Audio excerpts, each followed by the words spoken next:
Saxon Algebra 1, lesson 108. This is the end of week 28. Oh my gosh, just 3 more weeks to go. It's very exciting. This is a fun lesson. I say that about everyone, don't I? I can't help it. I love it all. I'm going to tell you this. Radical equations, let me just remind you of what we're talking about here. Is that the idea here is that if you are taking a number, squaring it, and then taking the square root of it with a radical sign, you'll get your plain number back, okay? The object of squaring something and taking the square root of it, these are called inverse operations. Just like adding and subtracting or multiplying and dividing, they undo each other, right?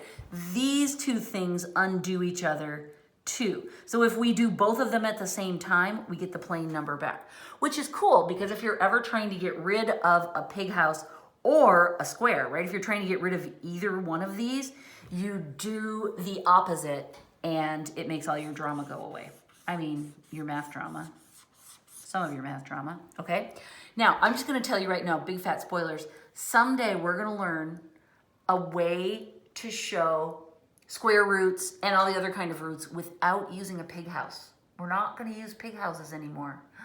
Isn't that sad? I love pig houses. So enjoy them while you've got them because we won't have them forever. All right, so we're just gonna remember this idea that we have inverse operations, and now we're going to dive into some juicy little problems and solve them. Example 108.1. Look at this equation that we have. It's a radical equation. What in the heck are we supposed to do with this?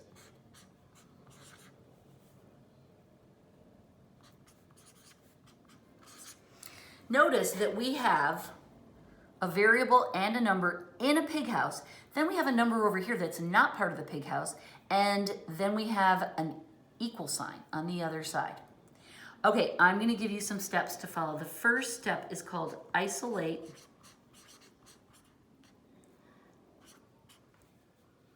the radical. A radical is a fancy math appropriate name for a pig house, all right? Isolate the pig house. The way that we're gonna do that is to subtract -3 from both sides, right? We want him to be by himself on one side. So by doing that, that cancels and we will get square root of x minus 2, same ugly mess, equals -3. We did it. We have successfully isolated the radical. 2. Eliminate the radical. And again, the radical is a fancy name for a pig house. So don't let it freak you out. Okay, how in the heck do we eliminate the radical? Oh, we remember this rule. These are inverse operations. So if we want that pig house to go away, let's square it. So this is what we do. I kind of want to write it again.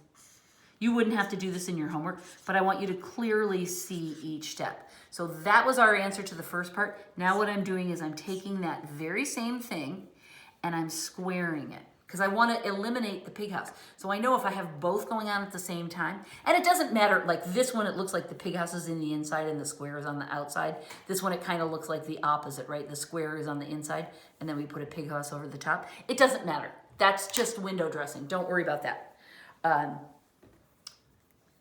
So as long as we have both going on, we're good. Now, however, you know we have to do this. And putting the buckets around this are very important because we need to make sure that minus sign behaves itself. Now, we will show what happens. This cancels this, and on this side, we just have x minus 2.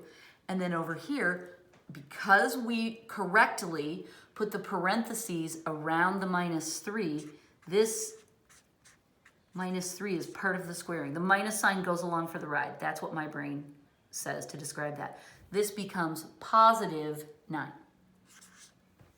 Okay? Taking this up to the top of the next page, we're on step 3, x minus 2 equals 9.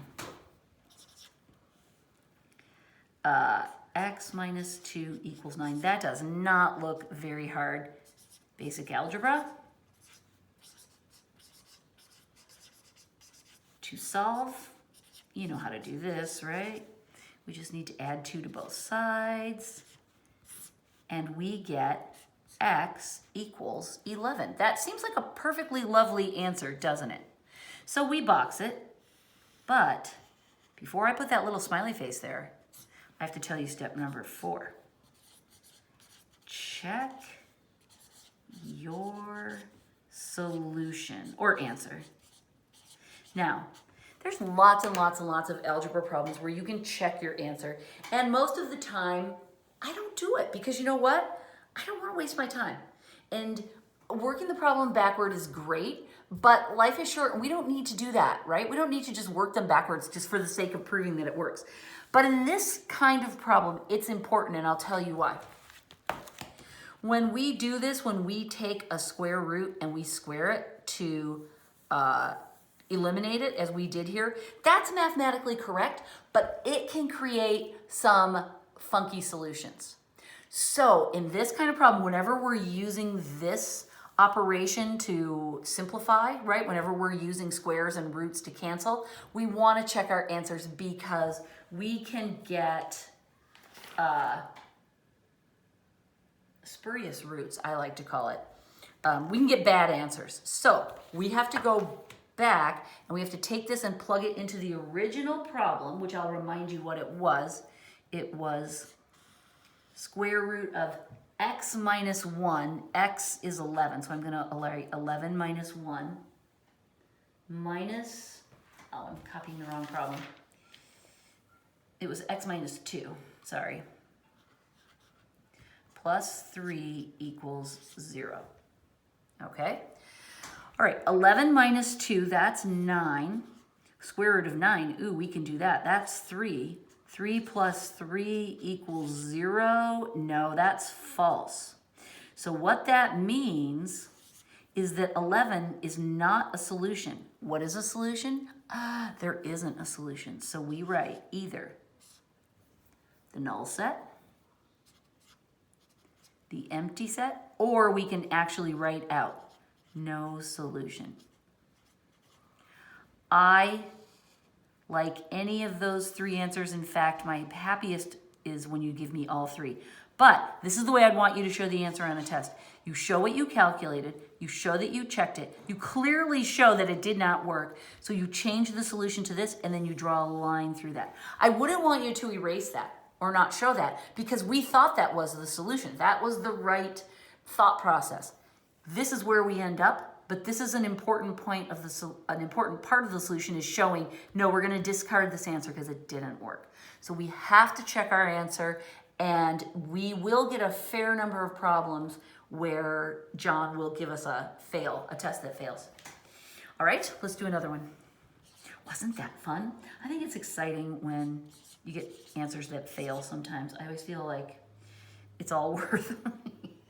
Like all our hard work is worth it. We caught a bad one. Okay, here we go. Same thing. X minus 2 minus 6 equals 0. Step 1, isolate the radical. You are the radical. You have to go away. We add 6 to both sides. Square root of x minus 2 equals 6. That cancels. Beautiful. All right, number 2, eliminate the radical. Okay, we do that by squaring it. That will inverse operation itself, but we have to square this one too. That goes away, so now we just have x minus 2 equals 6 squared, that's 36. Add 2 to both sides, and we get x equals 38. All right. I mean, maybe, right? So we're gonna put a box around it, but we're not gonna smiley face it until we check it. So now I'm gonna go to the next page and I'm gonna go 38 minus 2 square root minus 6. I'm gonna follow that. I'm gonna plug 38 in and write it right there. Ready? 38 minus 2 minus 6 equals 0. That's just the original problem. I'm just copying it over again. And what I like to write here, and I would like you to write, when you're checking your answer, write check. So that it's super clear to anyone looking at your work that that's what you're trying to accomplish. 38 minus 2, that's 36. Square root of 36 is 6. Minus 6 equals 0. That is true. Yay. So what that means is we can go back here now and smiley face. That answer, that did work. That solution checks out. Cool, right? Let's do another. There are how many? 4 in all? 1, 2, 3, there's 5 in all. Ooh. And John's going to give us some little spins. Example 108.3. Solve. Now look what he's doing. That looks harder, doesn't it? There's a square in there. But here's the thing. The process is exactly the same. We'll just have a slightly higher degree of difficulty when we get to solving the algebra. But our other process is the same. Isolate the radical. And we're adding 5 to both sides. So I'm just going to write that. Change sides, change signs. So my minus 5 becomes a positive 5. Now we're ready to eliminate the radical using the inverse operations. And now we get x squared plus 9, right? The pigs just jump out, they run free, equals 25. We're going to subtract 9 from both sides. X squared equals 16. Okay, now it's tempting to say, oh, x equals 4, but we don't want to do that. We want to bump the 16 over. And remember that this is a difference of 2 squares, factoring problem, right? Remember, a squared minus b squared equals a minus b quantity, a plus b. We're going to factor it using this pattern, okay? And that means we're going to get x minus 4, x plus 4. Let me slow down. So when we see that these are perfect squares, then we know that a equals x and b equals the square root of that, it's 4. Then we take these values, plug them into this pattern. This is our answer. So then either x minus 4 equals 0 or x plus 4 equals 0. Change sides, change signs. X equals 4, x equals minus 4. Okay. That was good. I like this. This looks like a good answer, but we have to check it, right? No smiley faces.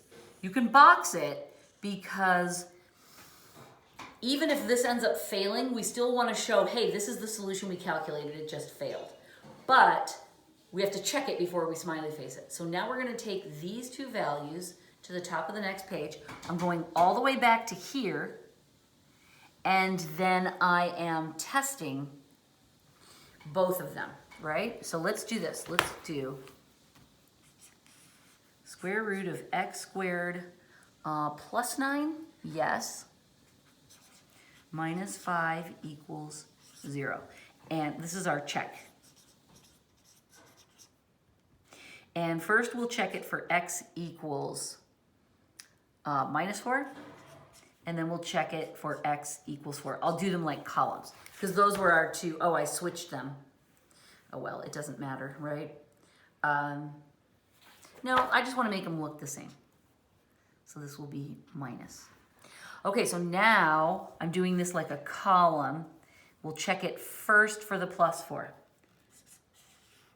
Square root of 4 squared plus 9 minus 5 equals 0.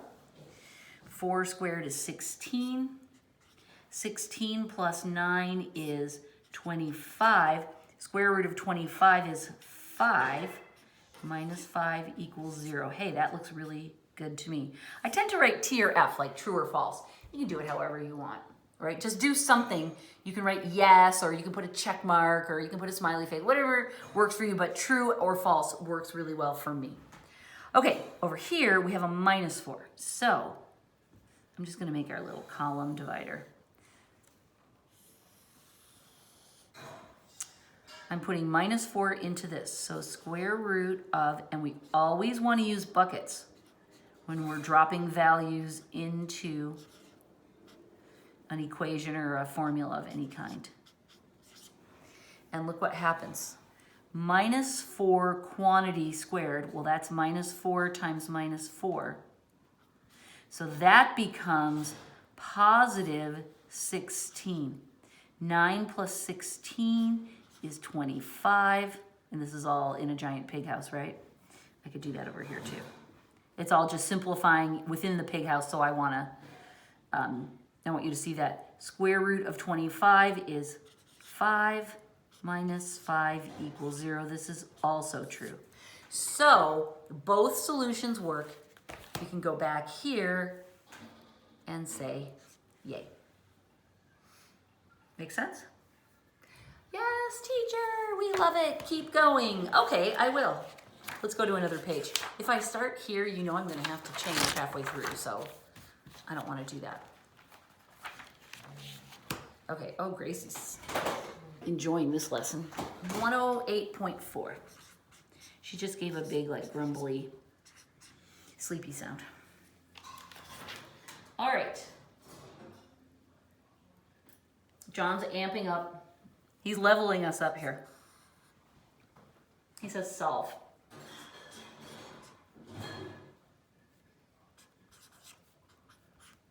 It's important when you write these problems out, make sure it's clear which numbers are in the pig house and which numbers are not. I'm exaggerating that wildly, aren't I? Because I want you to see that space there and not be confused.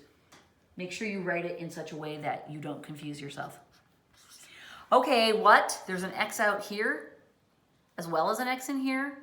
It's fine. Follow the same steps. It'll be all right. 1, isolate the radical. All right, now we have to do 2 things to make that happen, right? But it's fine. These cancel. Square root of x minus 1 equals, I'm going to write it as minus x plus 3 because I like to keep the x before the plain number. Now we have to square both sides. Uh-oh. Look what we have to do. We can't square them individually. We have to square them as a clump.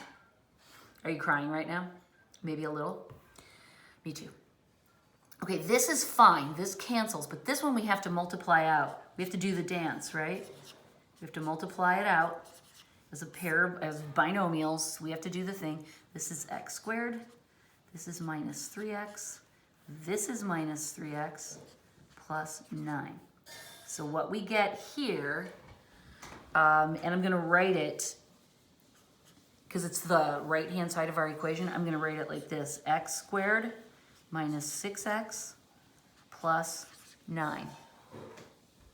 Right? I did the calculation over to the side, but then I kind of took the answer and put it back in the equation. These two cancel, so this is just x minus 1. Okay, so what we see here is we have a quadrilateral forming that maybe we can factor, but the other side is not set to 0. We're gonna have to bring these little pieces over and combine them. Okay, so we can do that. We're gonna add 1 to both sides. Notice how I'm lining up the columns over here. And then we have to subtract x from both sides. All right, this all cancels now. And here's what I'm gonna do. I'm gonna simplify this, but I'm gonna write that over here, and then this side is 0 now. I'm gonna put the 0 on this side, because that feels more normal to me. So this is gonna be x squared minus 7x plus 10. And that equals, and this 0 comes over here now. Okay, so I decided to swap sides just because that looks more normal to me. It feels better. You can work it with the pieces on the opposite side. It just feels weird, and I don't want you to feel weird. And I don't want to feel weird as we're doing this problem, right? It's better if everything feels like it's where it's supposed to be. Now, can we factor this by inspection? Yes, we can. Two numbers that multiply to this and add to this. I'll give you a second to think. But I've got a plan in my mind. I think it's -5 and -2. So now we have an art project. We're going to change this into two binomials. So this half will stay the same, and it's going to be x minus 5, x minus 2. Right?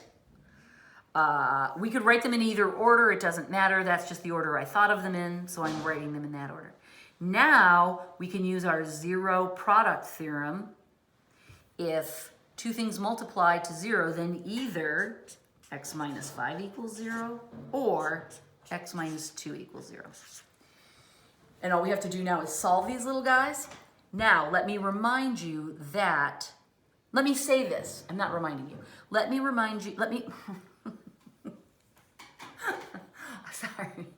Let me say that you're getting to be pro enough at these basic calculations that you don't have to show every single step. We remember that old adage, when you change sides, you change signs. So as we move this 5 over, he becomes positive, and the 2 also becomes positive. So you don't have to show those steps now of swimming those little fishies every single time. Some fish can just swim by themselves. You know what I'm saying?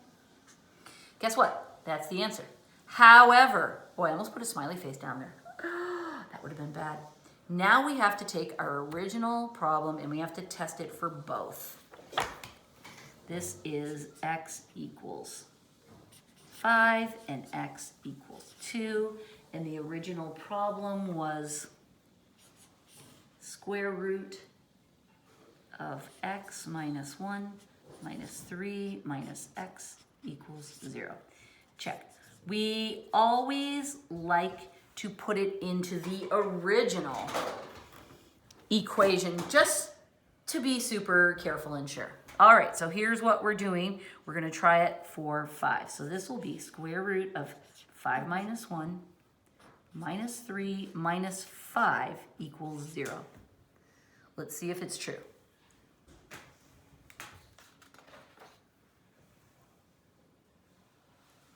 Five minus 1 is 4. Square root of 4 is 2. 2 minus 3 minus 5 is not 0, right? Because this is negative. 2 minus 3 is -1. This would be -6. Right? Because that's -8 and that's a +2. So we're climbing up and down the ladder. It cancels out. That is not correct. That is, in fact, oh wait, just a second. I copied this wrong. This is a plus. Does that change anything? 2 minus 3 is -1. -1 plus 5.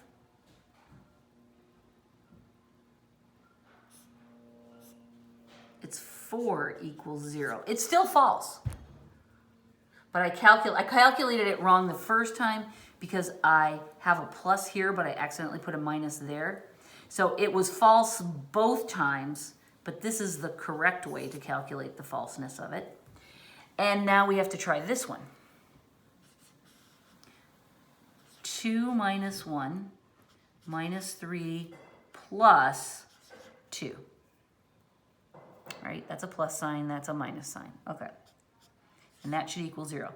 2 minus 1 is 1. Square root of 1 is 1.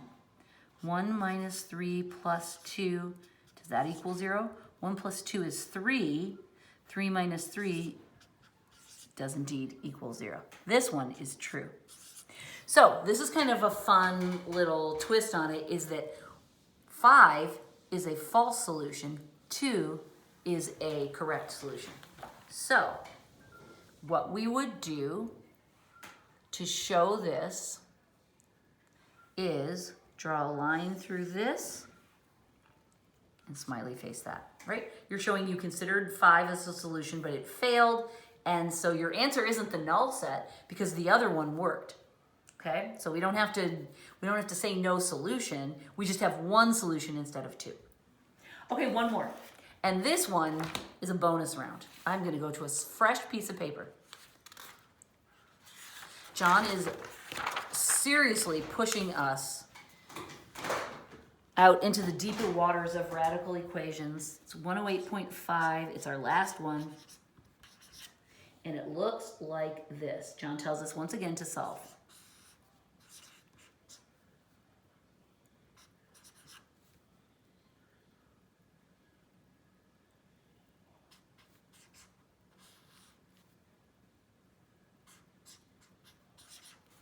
What the heck? We have two radicals. Now, the nice thing is they've already been isolated, right? So we don't have to worry about which one do we move or what, what do we do to clean this up? We can see, all right, we can, because there are pig houses on both sides, we can just square both sides and everything's gonna be fine. I almost said things were gonna be ducky, and that is such a my mom thing to say. You don't even know. My mom taught 5th grade for a long time. And so her language kind of evolved to be what you say around 5th graders. And I guess ducky is a thing that you say. Things are ducky. Never mind, I didn't say that out loud. Okay, so inverse operations. This destroys this, this destroys this. So what we have is 2x minus 3 equals x plus 2.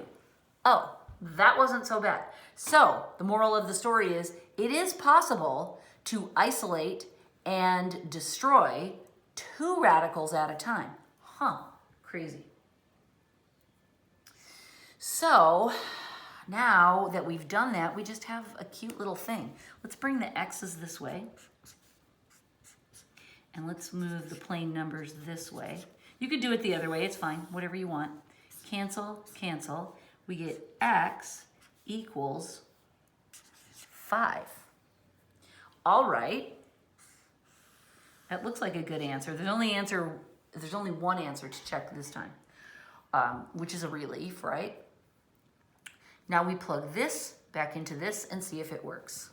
And again, I want to see you write check or test or something like that so that we know you're checking your solution. We being all the people who are gazing at your handiwork. 2 times 5 minus 3 square root equals x is 5 plus 2. Okay? So I just plugged 5 in for the x's. 2 times 5 is 10. 10 minus 3 is 7. So this side reduces to square root of 7. Now that is a slightly scary number. And you think, I don't know what square root of 7 is. That's a weird, scary number. It's okay. We don't have to simplify it. All we have to do is just get to that point. And look what's happening over on the other side. 5 plus 2, they're equal to each other. That's all we wanted. We just wanted to prove that they were equal. And this is good enough for us. And so that tells us that our answer is true. And guess what? Lesson 108 is now at an end, which is good because Grace just woke up from her nap and she is sorely out of patience. She is sick and tired of it. So I guess I'm going on a walk. Okay, yay. Check your answer whenever you're doing a problem that uses this pair of inverse operations to cancel each other out. Just weird things happen when you square up roots and things like that. So with radical equations, we always check our answers, and I know it's annoying, but it's just the way it is. Okay, thank you. Goodbye.